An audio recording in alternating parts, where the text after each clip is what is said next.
નમસ્કાર, હું છું પ્રિયા અને તમે જોઈ રહ્યા છો જનતા કી જાણકારી ન્યૂઝ। નજર કરીએ આજના સમાચાર ઉપર। દ્વારકા જિલ્લામાં ફરી ચાલ્યું દાદાનું બુલડોઝર। આ સામાજિક તત્વોના ગેરકાયદેસર બાંધકામો તેમજ દબાણ દૂર કરતું તંત્ર।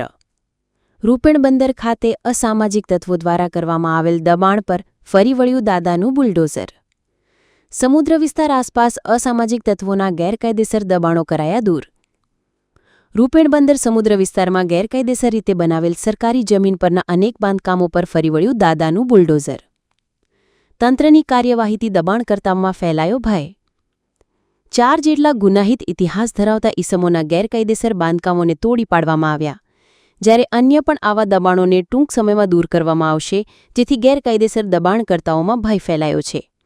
રિપોર્ટ લલિત શિગંડિયા, દેવભૂમિ દ્વારકા, દ્વારકા। આજરોજ દેવભૂમિ દ્વારકા જિલ્લાના દ્વારકા પોલીસ સ્ટેશન વિસ્તારમાં ગેરકાયદેસર જે દબાણ કરેલા હતા તે ગુનાહિત ઇતિહાસ ધરાવતા 4 ઇસમોના ગેરકાયદેસર જે અધિકૃત કરેલું હતું તેમના મકાનોને દૂર કરવામાં આવી રહેલ છે, દબાણ દૂર કરવામાં આવી રહેલ છે। તે દબાણો આ અગાઉ જે 4 આરોપીઓ છે એમના 3 ગુનાહિત ઇતિહાસો છે। ભવિષ્યમાં પણ અમે આવી કામગીરી કરવાના છીએ।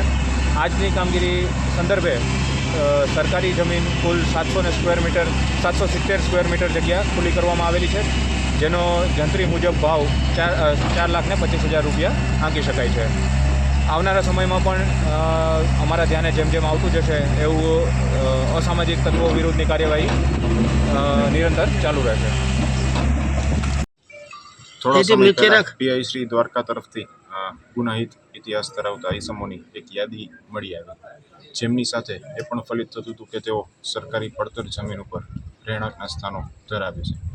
આથી સંપૂર્ણ કાયદાકીય પ્રક્રિયા અનુસરીને દબાણ કેસ ચલાવીને નોટિસ, હિયરિંગ અને જજમેન્ટની પ્રક્રિયા પૂર્ણ કરીને દબાણ કેસની સંપૂર્ણ વિધિ કર્યા બાદ પણ તેમને 3 દિવસની તેમનો ઘરનો માલસામાન કાઢી લેવાની આખરી નોટિસ આપ્યા બાદ આજરોજ તેમનું ડિમોલિશન કરવામાં આવેલ છે। સાહેબ, જ્યાં કેટલી ફૂટ જગ્યા હતી, કેટલા કિંમતની હશે અંદાજે?